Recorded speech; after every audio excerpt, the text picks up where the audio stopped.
And good evening, nublings. Welcome back to another episode of Skullgirls. Episode 13. Episode 13. Now we're going to be looking into Eliza. Let's have a look, shall we? Oh, it's Egypt, girl.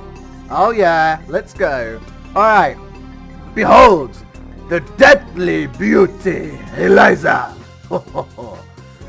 With the ability to change her flesh into blood to perform various attacks.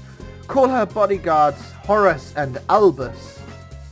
I was just watching Harry Potter, that's weird. To her aid and unleash her terrifying skeletal parasite Sekhmet. Eliza has many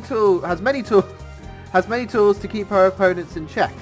This tutorial will help you learn how to perform these techniques so that power will be at your fingertips. Let's get started. I'm really sorry for that. I like this song. I really like this song. So, does each DLC character come with their own map as well? Because that's kind of cool. I'm playing the game at its most developed stage. That's quite nice, but I can imagine each time a new character came out or something, and they'd be like, oh, I wonder what the new map's like. It's a shame the maps are just backgrounds though, because I know it's probably something that makes it really casual, but I play Mortal Kombat and I really like the fact that each map had slightly different interactions to work off, and yeah, it was cool. But anyways, Eliza manipulates her blood to summon 1, 2, or 3 blood figures to bash the opponent from below. Upper Cat is performed by inputting Z and P. Try doing all 3 hits to start out. What? So, turns out I'm actually getting good at doing the Z now. Or Z.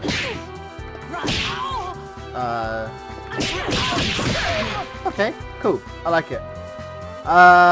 This attack can start with any strength, light, medium, or hard, which means it can only be 1 or up to 3 hits. Right. Try performing all of Cat's 2-hit versions.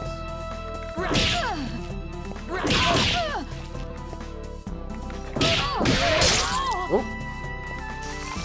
Ooh. What? Oh! That ain't right! This is... Oh! Was she... Oh! Oh! Okay, sure. Okay. Cool beans. Cool. I like it. With the heavy punch version of Upper Cat, Eliza can jump into the air when it hits, effectively cancelling the attack's long recovery and continuing her combo.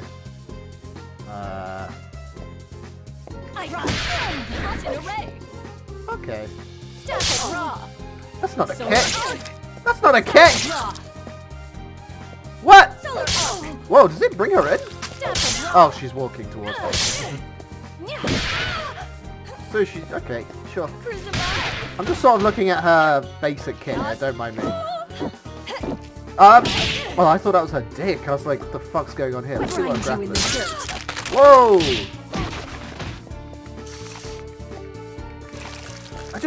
Yeah, I like her. I like her. Okay. So Z, up and then heavy kick, right?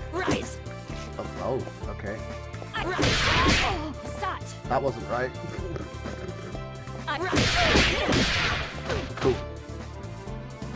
My instinct is to always follow up a thingy with a combo with a light attack though.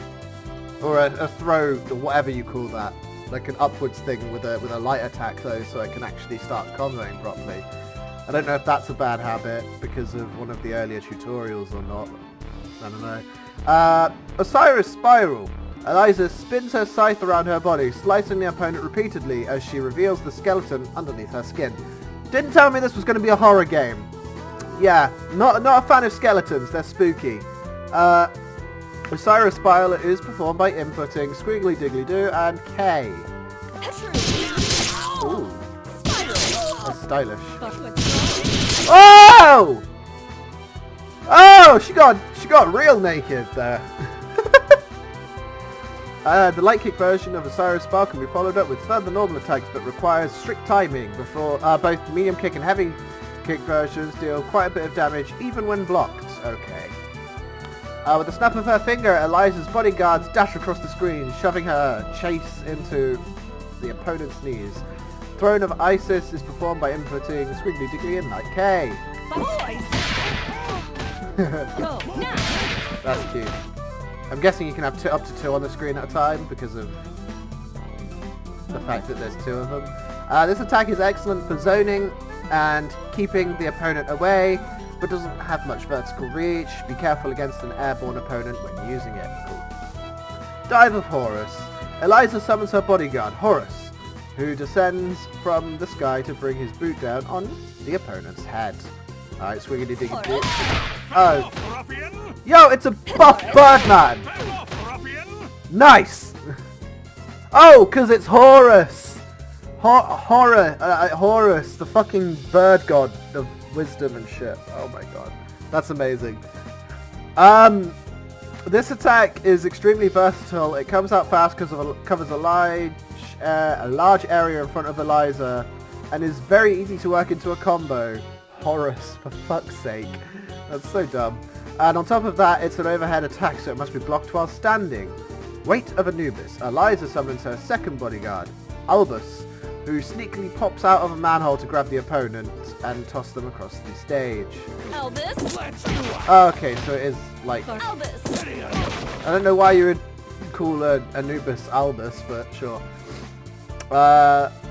This attack is a grab and as such cannot be blocked. Albus will always appear right next to the opponent. So do you like follow that up with like low light combos as they fall towards you, or perhaps a heavy uppercut to put them in the air, or do they become immune when they're being thrown? I don't know.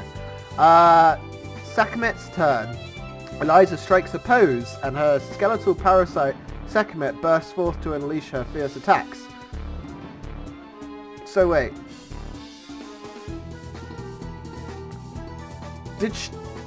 Right, so a bone monster went inside her and vored her and turned her into nothing but her brain, and her flesh is just still looks like her because the parasite wills it.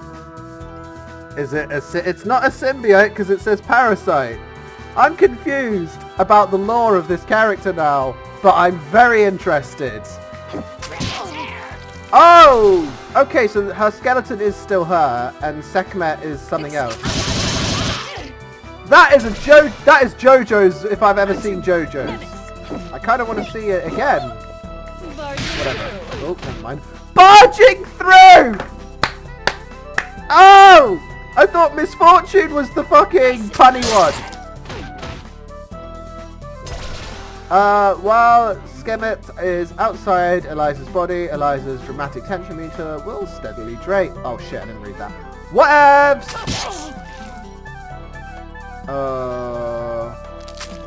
Okay. Good. Let's get a little more familiar with using Sekhmet. While controlling Sekhmet, her 4 attacks on the ground are very simple to perform. Okay.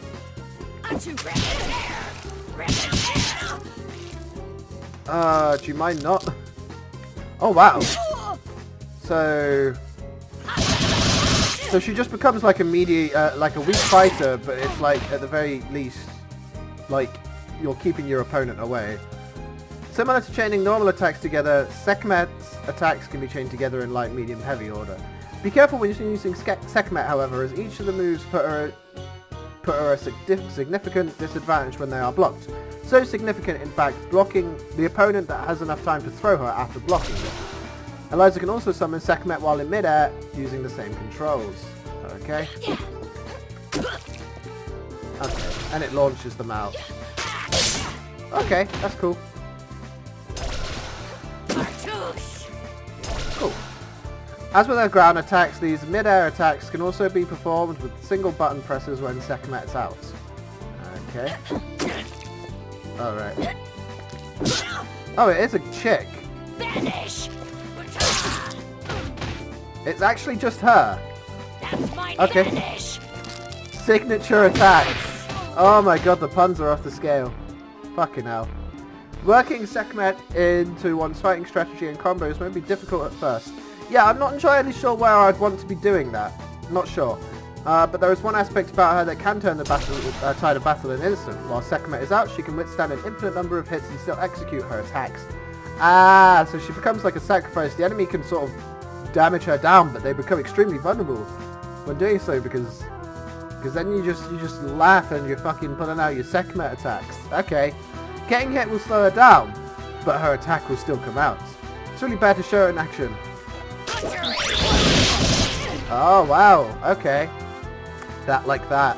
While incredibly useful, be aware that Eliza/Sekhmet will take any damage from hits that are absorbed by this armor. Oh, so both can take damage. So the advantage is kind of that you have a separate fighter that's weaker than a regular fighter, but the disadvantage is it's sort of really versatile, I guess. I mean the other way around. Yeah, whatever. Eliza and Sekhmet both glare at each other.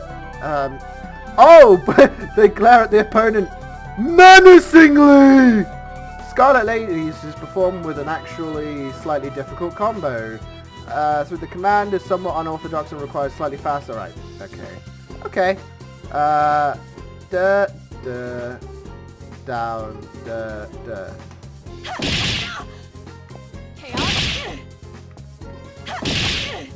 Do I want to do it?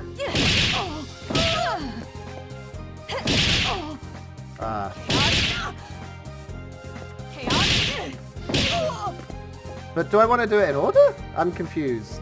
Again, I'm really bad at this. Like, do I do it... Like, do I want to do it while this medium animation is playing? Or do I do it as like a...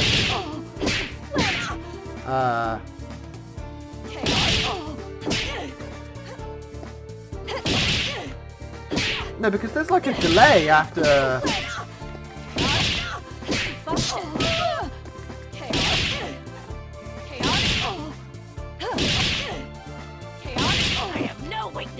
Okay, that was it. I don't know what it does though. Okay, so it is like you're meant to do it all like in a rhythm while medium is playing. I have no weaknesses. It's kind of kinky, isn't it? After performing Eliza's taunt, the next time Sekhmet is out, her attacks will steal a small percentage of health from her opponent with each hit. Oh, cool. Gives you lifesteal. Very nice. Lady of Slaughter, Sekhmet lunges out forth from Eliza's body. Ah, so that's where it becomes interesting. So you do the taunt, and you basically have lifesteal. So you get high drama meter, or whatever the ultimate lit meter is called. And then basically, if you play well, you can get all your health back, potentially, or a lot of it back. Because you just stay in Sekhmet and you're basically fighting with lifesteal, which is kind of ridiculous. Cool. Sekhmet lunges forth from Eliza's body to eviscerate the opponent with a vicious barrage of attacks. Lady of Slaughter is performed by inputting Swiggly Diggly and PP. Lady of Slaughter. Whoa! That's fucking savage. Ah, okay. Okay, cool. She who molds. God damn! And you compare that to some of the other fucking ultimates, which is literally just like a slap. That is insane. That is cool. Though this attack consumes one level of tension, beware... Oh, tension, that's what it's called. That it will end with Sekhmet outside of Eliza's body and continue to drain tension until she returns. After a successful taunt, the next time Sekhmet is out, in addition to the lifesteal property she gains, she'll also be able to go straight into Lady of Slaughter. Fuck you! Okay. Wait. Keep young and beautiful. Okay. Okay. So, doing the taunt also makes Sekhmet a bit more independent. Got it. Neckbed breaker. Eliza spreads her wings. Yeah, she has wings. Yeah, sure, why not? And dives down to grab the opponent, then soars high into the air and smashes them down in the ground. Okay. She has wings. No. She doesn't even have double jump. She's fucking gay. Okay, there we go. You are broken. Okay, so that's really boring. No Because I've seen that sort of ultimate 100 clutches of times. eternity. Kind of cool, but you know. Yeah. Perfect, and now for her final attack. Eliza morphs into her body into a giant scarab, then travels across and down the screen to thoroughly thrash the opponent. It's squiggly diggly backwards, PP. Pressing T during the first 2 seconds of the attack.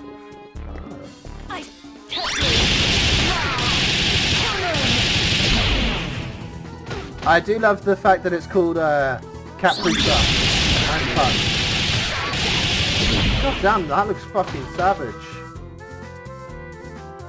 But I suppose doing a heavy ultimate like that sort of... I love her outfit! No, I suppose doing a long ultimate like that, expensive ultimate like that even,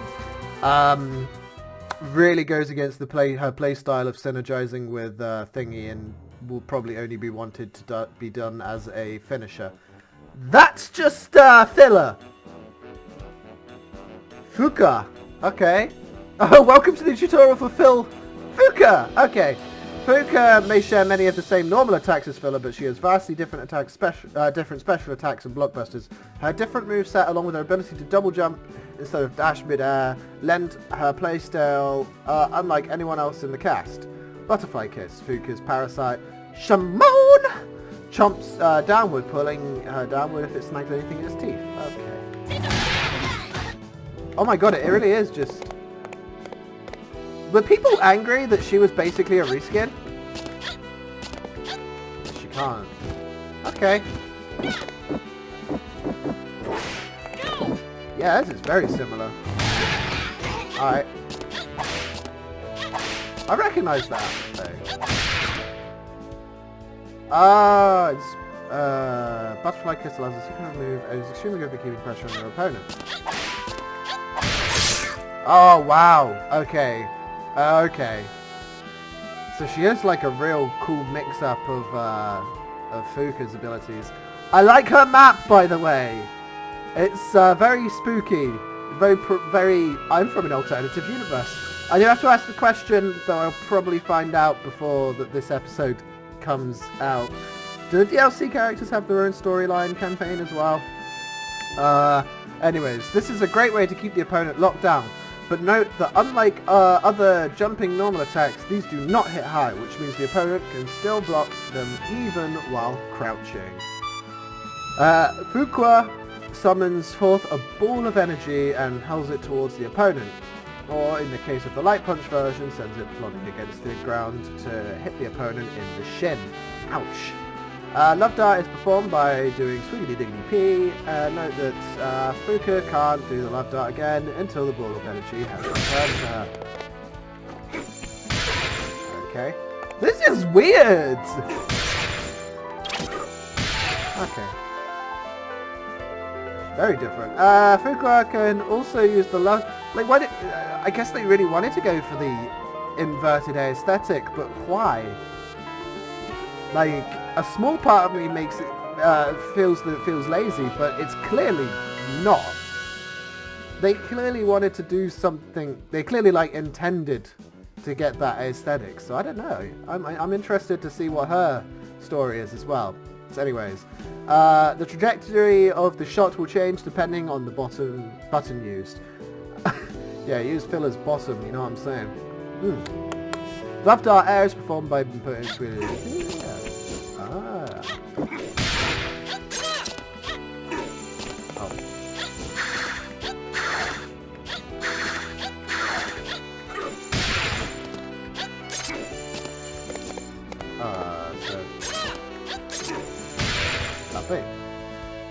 What about Love Dart's cool? Platonic relationship. Fuka swirls her hair into a piercing strike that lunges forward, in a strictly platonic way.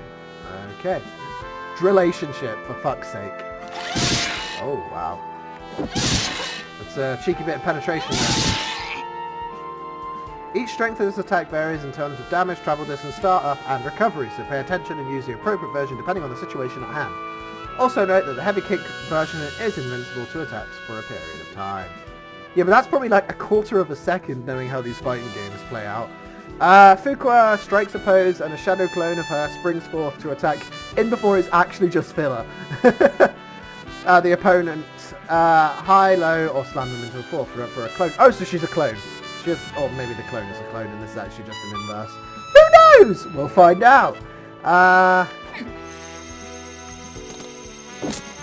Oh, you can delay it. That's what that was saying at the end there. So I'm just like, I'm getting some distance. Fuck y'all. Eat shit and die, cunt.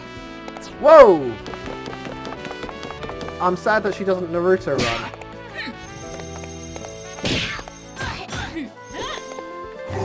So, can we just talk about the JoJo's references here? Hola! Nice. Superb. Forever a Clone is an excellent tool. Is that also a play on Forever Alone? Yeah. Okay, sure. Tender Embrace. So a lot of her things are romance themed as well. That's interesting. Reaching out with her 8 monstrous limbs, a woo. Fuqua grabs the opponent and violently slams them onto the ground before tossing them aside. A woo. Tender Embrace is performed with Squiggly Diggly and the grapple emote. So what's a regular grapple emote? Oh, that. Okay. What was it?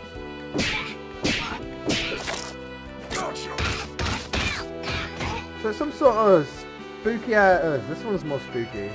Get used to mixing this attack into Fuqa's offensive when the opponent is blocking too often. Inevitable struggle. Just as with her Tender Embrace attack, Fuqua reaches out to grab the opponent and slam them into the ground. But this time she'll stop at nothing to get what she wants. Woo! Inevitable struggle is performed by inputting Sweetie Diggity. Oh, well, it's the away version, right, okay. Oh, that one's got, more, I actually noticed the charge attack for that one. So maybe do that when the opponent's staggered. While this attack will absorb hits up until it comes out, Fuqua still takes damage and is vulnerable to throws, so the counter is throwing them. Right. Fuqua lets loose a powered up version of the Love Dart attack. This is performed with Boobity. Oh wow! Okay, boring.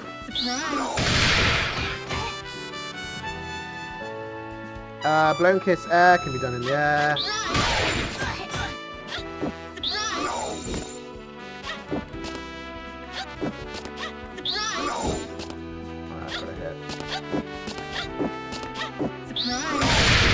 You see, the guy doesn't seem to be very happy with it. He's like, no! He doesn't seem to be happy with all this romancy stuff. The drill of my dreams. So, this is some Katawa Shoujo shit, right? When performed on the ground, Fuqua rises up towards the heavens with a piercing... So the Gurren Lagann reference. Is that a fucking Gurren Lagann reference? Towards the heavens with a piercing leg drill from the... I'm sorry, but can we get my drills will pierce the heavens in the comments, please? Thank you very much. She lunges downward, viciously drilling into her opponent from above. The drill of my dreams is performed by inputting... I'm going to have to screenshot that as well. Inputting KK on the ground or in midair and consumes 1 level of tension. Get ready.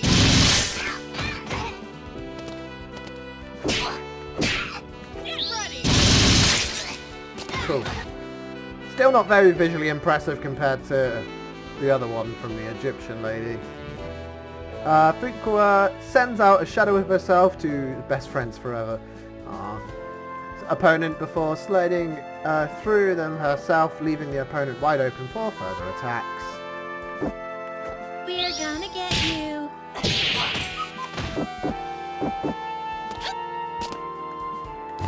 We're gonna get you. Cool. This attack is often useful for punishing an opponent when they've done an attack from afar that leaves them open, or capitalizing on a gap in the opponent's pressure. Twice Shy. Fuqua rears back atop Shimon as he opens his gaping maw and chomps down on the opponent of Wu. Twice Shy is performed by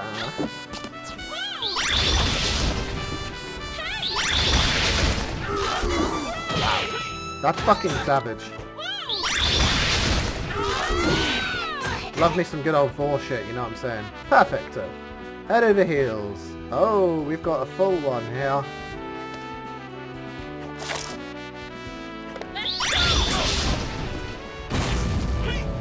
Oh, come on! For a level 5, I was hoping for something more impressive. Really? Incredible! It's just a toss, and then they get set on fire. Anyways, that's enough for this episode. Look forward to the next episode where we finish this off with Beowulf and Robo Fortune. Got another male character and a genderless character. It's going moving away from Robo Girl. But then we'll have done everything and we'll be ready to move on to the awaited story mode. Thanks for watching. See you in the next one.